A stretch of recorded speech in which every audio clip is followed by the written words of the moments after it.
آپ اندھے ہیں؟ وہ جو دائیں بائیں سپاہی تھے نا وہ بھی ساتھ تھے. تو بزرگوں نے کہا آپ اندھے ہیں؟ تو حضرت عمر بن عبدالعزیز مسکرائے. یہاں مسکرانا کمال ہے. مسکرا کے فرمانے لگے نہیں نہیں بابا جی مجھے نظر آتا ہے. تو وہ جو ساتھ سپاہی تھے نا انہوں نے تلواروں پہ ہاتھ رکھ لیے, گردن کاٹیں گے بابا جی کی. بزرگ وہ حضرت عمر بن عبدالعزیز کہنے لگے کیا ہوا؟ کہنے لگے بابا جی نے بے ادبی کی, آپ کو اندھا کہا. آپ فرمانے لگے نہیں بابا جی نے تو نہیں ایسا کہا. کہا جناب کہا ہے. آپ کو پتہ ہے کیتلی چائے سے زیادہ گرم ہوتی ہے. یہ جو ساتھ ہوتے ہیں نا ان کے مسائل سخت ہوتے. کہا جناب انہوں نے تو نہیں کہا. کہا جناب کہا ہے. جناب نہیں کہا. تو حضرت عمر بن عبدالعزیز فرمانے لگے بابا تو سے باتیں کر رہا تھا مجھ سے. کہا حضور آپ سے باتیں کر رہے تھے. تو کہنے لگے انہوں نے تو ایک سوال پوچھا ہے. انہوں نے پوچھا آپ اندھے تو نہیں؟ تو میں نے کہہ دیا نہیں مجھے نظر آتا ہے. اس میں جھگڑے والی کون سی بات ہے؟ ہر بات میں جھگڑا, ہر بات میں لڑائی. تو رب کے بندے فساد نہیں کرتے, جھگڑا نہیں کرتے. آیت کا اگلا حصہ ترجمہ اور تھوڑی سی بات سنی اور میں اپنی بات کو ختم کروں. پھر فرمایا والذین یبیتون لربہم سجدا وقیاما.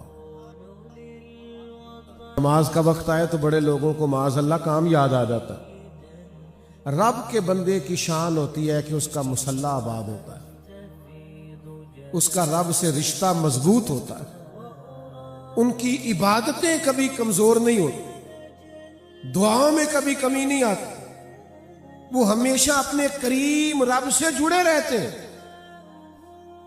بہت سارے آج لوگ کہہ دیتے ہیں فلانی چیز نفل ہے جی, پڑھے چاہے نہ پڑھے. تو میں کہتا ہوں درست ہے بات, نفل ہے کرو چاہے نہ کرو, لیکن اگر کرنے پہ ملے بڑا کچھ تو.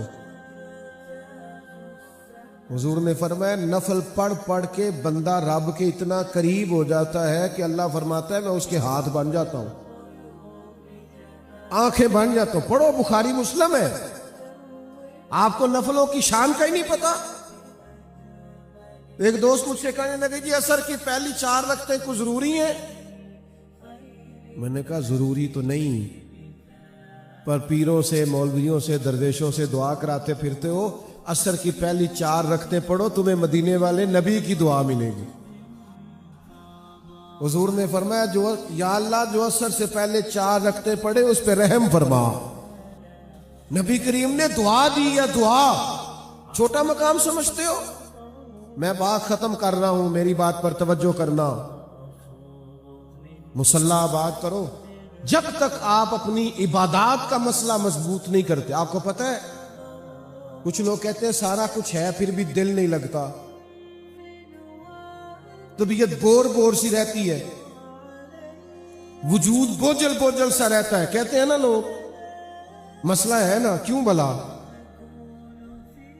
وجود کھانا مانگتا ہے, آنکھیں نیند مانگتی ہیں, روح اللہ کی یاد مانگتی,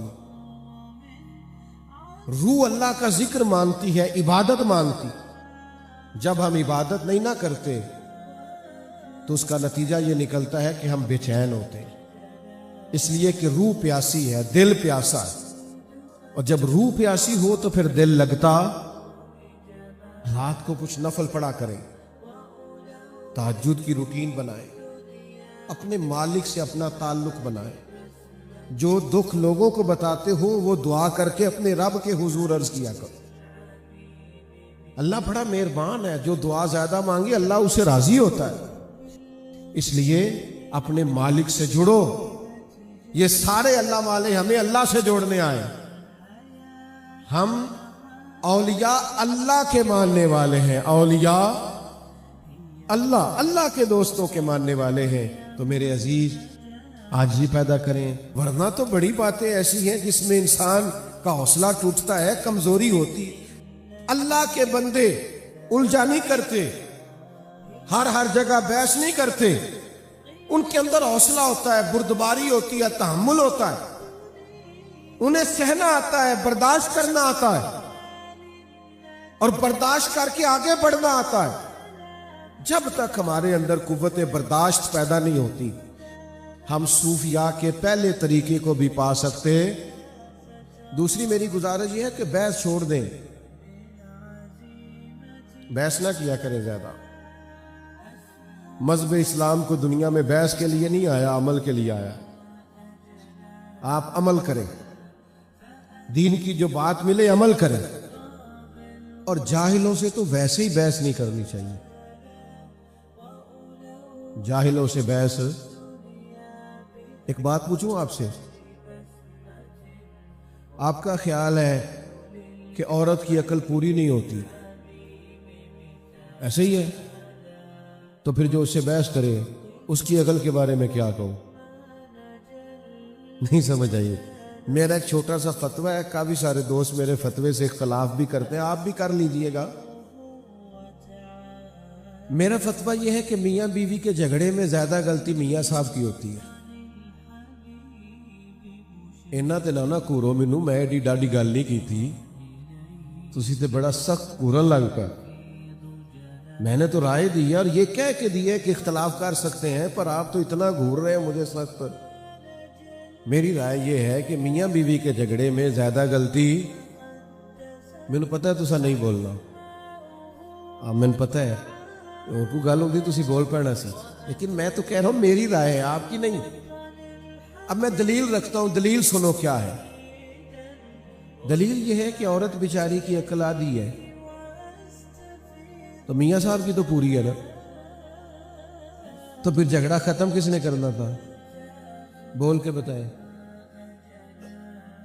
تو جو جھگڑا ختم نہیں کر رہا تو پھر میں تو اسی کی غلطی مانوں گا۔ بھئی جس کو تو کہہ رہا ہے نا کہ تو ختم کر، اس بیچاری کا تو شعور آدھا ہے، تو تیرا تو پورا ہے نا۔ آپ یقین کریں، لوگ مسئلہ پوچھنے آتے ہیں، 4 بچے، روتے ہیں بچے، اور میاں صاحب نے غصے میں طلاق دے دی۔ یہ تیری اور تیری بیوی کی بحث جیت گئی اور رشتہ ہار گیا؟ ماں باپ کے ہوتے ہوئے بھی اولاد یتیم ہو گئی، صرف یہ کہ کسی نے پیچھے ہٹنا پسند نہیں کیا، بحث چھوڑنی پسند نہیں کی۔ اور جتن تے ہر کوئی کھیڑے، کدے ہارن بھی کھیڑ فقیرہ۔ ہمارا تو سٹائل ذرا ہٹ کے ہے۔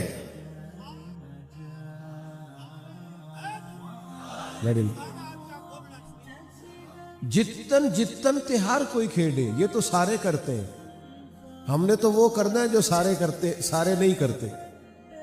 سٹائل ذرا ہٹ کے ہونا چاہیے نا، جتن ہر کوئی کھیڑے، تو ہارن کھیڑ فقیرہ۔ جتن دا مل کوڈی پیندائی، ہارن دا مل ہیرا۔ ہار جائے کبھی کبھی، رشتے بچائیں، تعلقات بچائیں، محبتیں بچائیں، بھائیوں سے تعلق بچائیں، رشتہ داروں سے بچائیں۔ ہر وقت بحث میں اختلاف ہی ہوتا ہے۔ علماء کریں گے ایک آق کے حق کے لیے، کبھی کسی دینی مسئلے پہ بحث کرنی ہوئی تو اس کا اجر ہے، لیکن یہ جو ذاتیات کے لیے بحث ہے اسے چھوڑ دیں، اور جاہلوں سے تو بالکل چھوڑ دیں۔ امام شافعی رحمۃ اللہ علیہ فرمایا کرتے تھے، کبھی کبھی میری گفتگو علماء سے ہوئی کسی فروعی اختلافی مسئلے میں،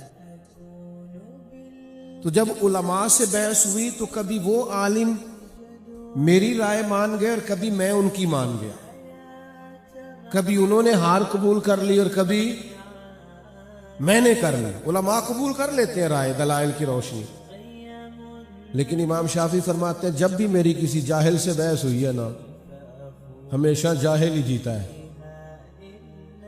عالم جاہل سے جیت سکتا کیونکہ ہے ہی جاہل، جاہلوں سے بندہ جیت سکتا، تو اب جو جاہلوں سے بحث کرے، پیر بڑے جعلی ہیں، پیر بڑے جعلی کہتے ہیں نا، لوگ کہتے رہتے ہیں۔